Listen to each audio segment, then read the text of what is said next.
palabra del Señor en la carta a los Corintios, primera carta a los Corintios, capítulo 12, versos del 12 al 31.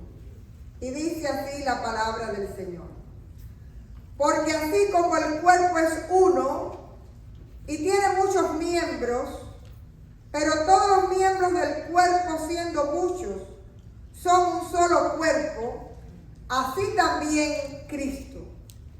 Porque por un solo espíritu fuimos todos bautizados en un cuerpo, sean judíos o griegos, sean esclavos o libres, y a todos se nos dio a beber de un mismo espíritu. Además, el cuerpo no es un solo miembro, sino muchos. Si dijera el pie, porque no soy mano, no soy del cuerpo, por eso no será del cuerpo. Y si dijera la oreja, porque no soy ojo, no soy del cuerpo, por eso no será del cuerpo. Si todo el cuerpo fuese ojo, ¿dónde estaría el oído? Si todo fuese oído, ¿dónde estaría el olfato? Mas ahora Dios ha colocado los miembros, cada uno de ellos, en el cuerpo como Él quiso. Porque si todos fueran un solo miembro, ¿dónde estaría el cuerpo? Pero ahora son muchos los miembros, pero el cuerpo es uno solo. Ni el ojo puede decir a la mano, no te necesito, ni tampoco la cabeza a los pies, no tengo necesidad de vosotros. Antes bien, los miembros del cuerpo que parecen más débiles son los más necesarios. Y aquellos del cuerpo que nos parecen menos dignos, a estos vestimos más dignamente. Y los que en nosotros son menos decorosos, se tratan con más decoro. Porque los que en nosotros son más decorosos, no tienen necesidad, pero Dios ordenó el cuerpo, dando más abundante honor al que le faltaba, para que no haya desavenencia en el cuerpo, sino que los miembros todos se preocupen los unos por los otros. De manera que si un miembro padece, todos los miembros se duelen con él. Y si un miembro recibe honra, todos los miembros con él se gozan. Vosotros pues sois el cuerpo de Cristo, y miembros cada uno en particular. Y a unos puso Dios en la iglesia primeramente apóstoles, luego profetas, los terceros maestros, luego los que hacen milagros, después los que sanan, los que ayudan, los que administran, los que tienen don de lenguas. ¿Son todos apóstoles? ¿Son todos profetas? ¿Todos maestros? ¿Hacen todos milagros? ¿Tienen todos dones de sabiduría? ¿Hablan todos lenguas? ¿Interpretan todos? Procurad pues los dones mejores, mas yo os muestro un camino aún más excelente. Esto es palabra de Dios. Hemos leído en el nombre del Padre, del Hijo y del Espíritu Santo. Vamos a orar. Hermanos, hemos estado en estos días tratando una serie sobre la iglesia y casi que este pasaje era obligatorio, ¿verdad?, en todo este tipo de reflexión.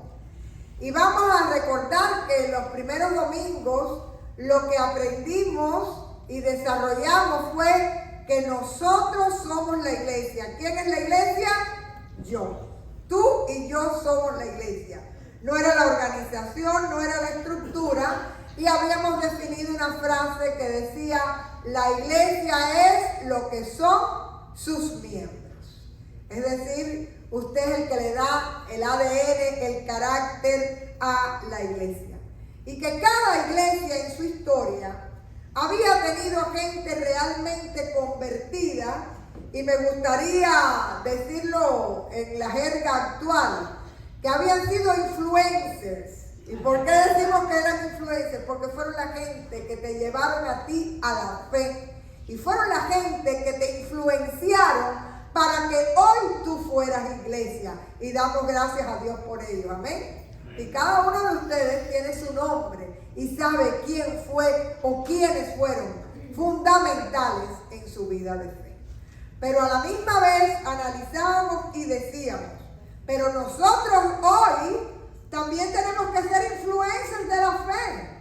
Usted también tiene que inspirar y motivar a otros, no solo para que crean en Jesucristo, sino para que sean iglesia de Jesucristo.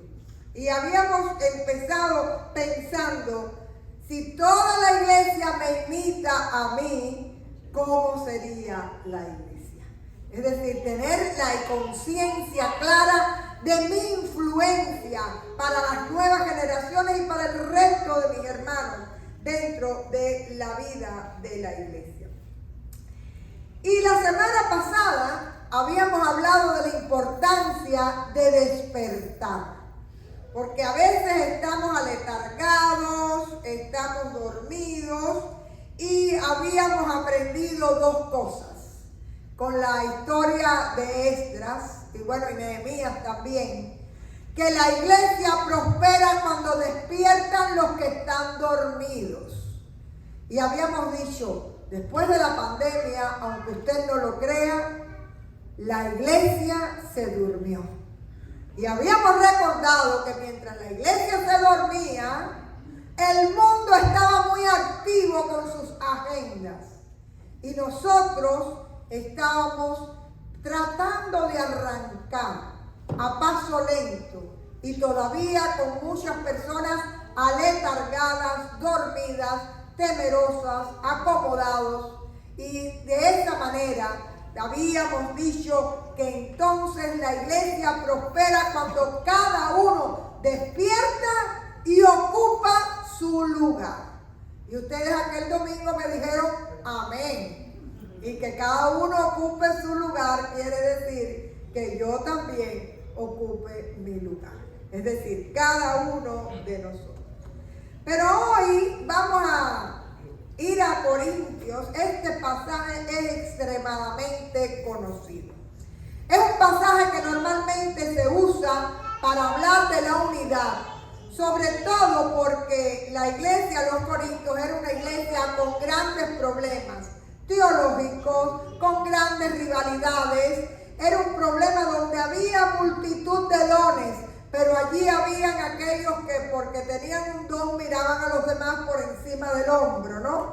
Así que Pablo tuvo que dedicarle mucho tiempo. De hecho, en nuestro Nuevo Testamento encontramos las dos cartas a los Corintios, tratando de encauzarles y de enseñarles a vivir esta nueva fe. Primeramente en unidad y también dentro de la diversidad.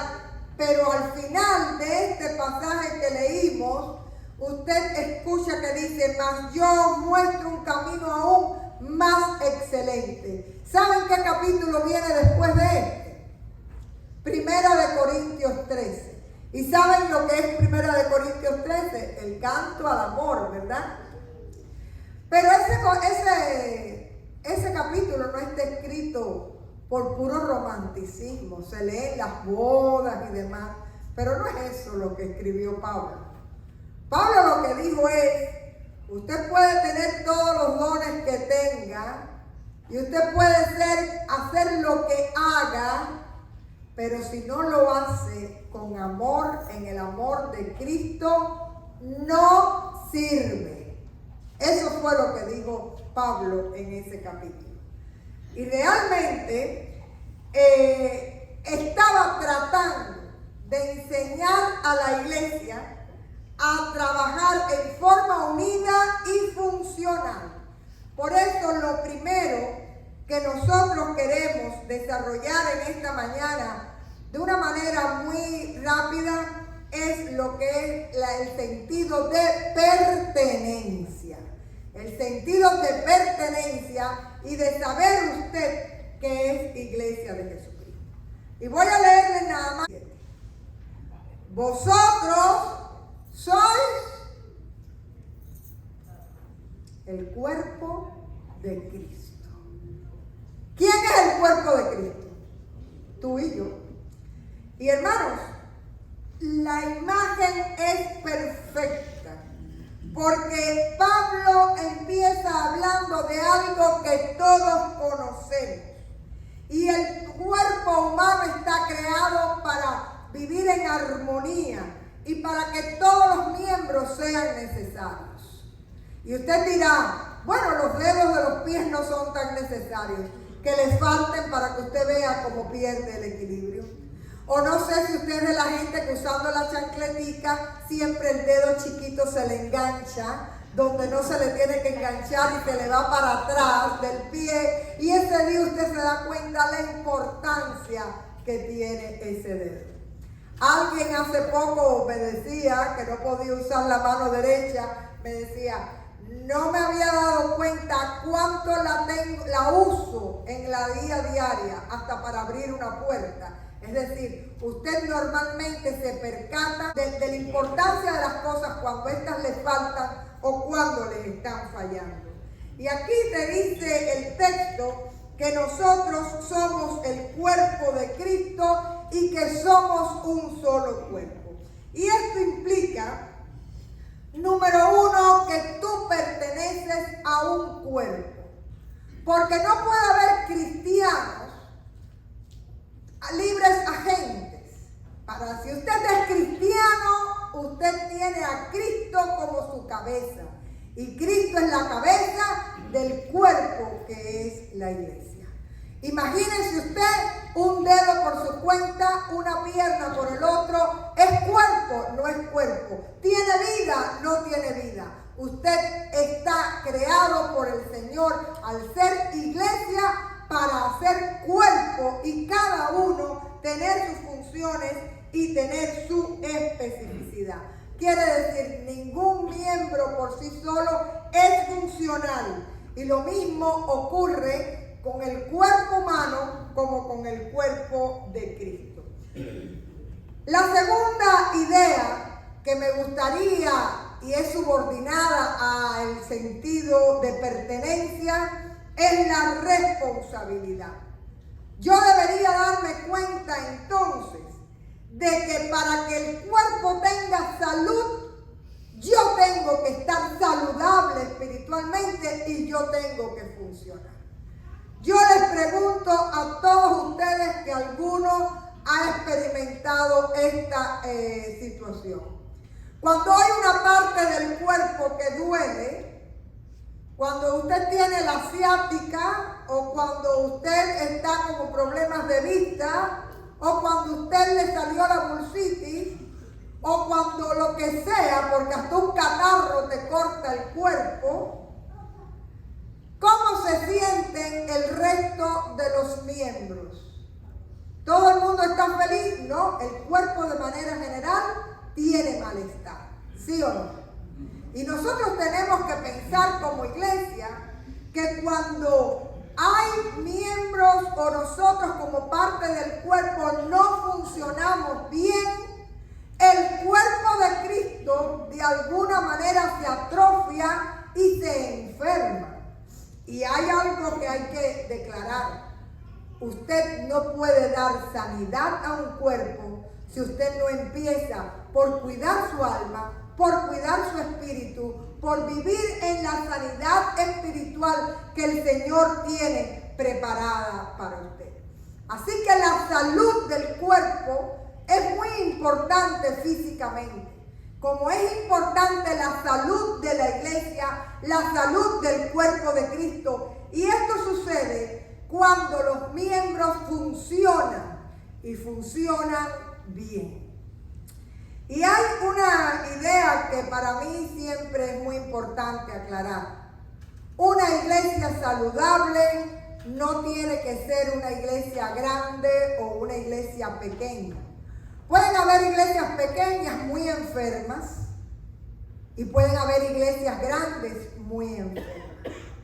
Pero lo importante de una iglesia saludable es que se respire el amor y la presencia de Cristo y la administración del Espíritu Santo Santo y que la gente salga edificada y que realmente nosotros podamos nutrirnos y nutrir, influenciar a otros para que puedan seguir siendo iglesia. La otra idea, además de la pertenencia y la responsabilidad que les quiero compartir, es la importancia de ser funcionales. Y yo les invito a pensar en su mente y en su corazón, si realmente, porque miren, hay de todo tipo de iglesias. Están esas iglesias que usted va como si usted fuera al teatro, usted fue y después se va y nadie ni sabe su nombre, ni lo conoce, ni después usted, si se enfermó o lo que sea, usted no va a poder esperar ni una llamada, porque realmente uno va allí para recibir en ese momento el performance, pero usted realmente no es parte, no funciona como cuerpo. Y si hay algo que yo quisiera en esta mañana invitarles a reafirmar como iglesia de Nueva Vida, es hacer una iglesia que nos conozcamos, que nos apoyemos, que nos ayudemos, que nos acompañemos. Una iglesia que oremos los unos por los otros y que podamos trabajar en unidad y en conexión. No sé cuántos de ustedes han experimentado en algún momento de su vida lo bueno y lo delicioso que es estar pasando por la prueba, estar pasando por la situación y saber que hay hermanos que están orando y que le están fortaleciendo y que le están consolando y que le están ayudando. Pero cuando usted pasa por esa situación, es muy bueno recibir ese acompañamiento. Pero usted tiene que darse cuenta que nos tenemos que conocer más y que también usted tiene que ser acompañamiento, presencia y abrazo de Cristo para la gente que lo necesita. Y este texto de la funcionalidad del cuerpo de Cristo nos ayuda mucho a darnos cuenta que esas iglesias a las cuales usted asiste para consumo, realmente en un momento determinado no llegan a ser funcionales si no hay realmente dentro de esa gran iglesia grupos pequeños al menos donde la gente pueda conocerse, pueda acompañarse, puedan orar los unos por los otros. Así que mis hermanos, habíamos hablado la semana pasada de despertar. Yo creo que tenemos que despertar también como grupos pequeños, como hombres, como mujeres, como diáconos, como jóvenes o sencillamente como adultos mayores y seguir haciendo, porque existe ya la conexión, pero se han unido personas nuevas y a veces no nos conocemos todos. Al final del culto muchas veces es lo normal. Saludamos a los que conocemos, pero yo les invito a abrir, ¿verdad?, el sitio de su cabaña, amplíe las estacas para que usted pueda incluir más personas y pueda realmente ser iglesia presente para aquellos que lo necesitan. Pero no solo porque usted tenga que darse, que es muy bueno, porque es un sentido de ser iglesia, sino también porque cuando usted lo ha necesitado, usted ha recibido y ha habido iglesia allí junto a usted para orar, para acompañarle, para un mensaje, para una palabra de aliento. Y yo digo amén porque conmigo ha sido así. Yo he sentido en muchos momentos cómo la iglesia me arropa, me sostiene y me guarda. Y usted puede haberlo sentido también en sus momentos de necesidad. Y hay que aprender a ser iglesia funcional. Me gustan las actividades, pero el activismo no quiere decir función. El activismo es bueno, pero el acompañamiento es mejor. Amén. Amén. Nadie se preocupe, no tengan pena. Hay una cuestión, yo me gozo cuando hay niños que lloran, yo me gozo, pues él está tranquilo, él no ha hecho nada. Lo importante es que él se sienta a gusto en este lugar. ¿Ustedes no lo creen? Así es como es. La iglesia que es funcional y que es conexional. Y qué bendición poder tener hoy acá a David, ¿verdad? Él vino atento a escuchar el sermón. Hermanos, primera invitación. Tenga sentido de pertenencia a una comunidad de fe y funcione, sea responsable. Segunda invitación, conózcanse y acompáñense, porque no hay nada más hermoso que ser una familia en la fe y poder contar con aquel que cuando yo estoy cansado, cuando aquel que a mí me faltan las fuerzas, está ahí para sostenerme con una palabra, con una acción, con un mensaje, con un abrazo. Yo les quiero contar que mi Biblia está subrayada y también tiene muchos papelitos. Y entre los papelitos, ustedes dirán, pero ese papel mal cortado, escrito a tinta, ¿por qué cosa todavía está ahí? Hubo un momento en mi vida que yo me quedé sola en Cuba con los niños y Alberto estaba acá, fueron 3 años separados. Y yo tenía una amiga, Esther Manrique, que cuando ella oraba, ella buscaba palabra de Dios para mi vida. Y después ella me entregaba aquellos papelitos y me decía, Salmo 34:1, así me iba dando las citas que Dios le había dado para mí en medio de su tiempo de oración por mi vida. Ella no se imagina que yo guardo esos papeles, pero es que esos papeles fueron para mí lenguaje del alma en un momento de necesidad. Y hermanos, lo último que les quiero dejar, tengan sentido de pertenencia, siéntanse responsables de funcionar, conózcanse y acompáñense, pero por último, el cuerpo de Cristo sin el Espíritu Santo no sirve, no vale.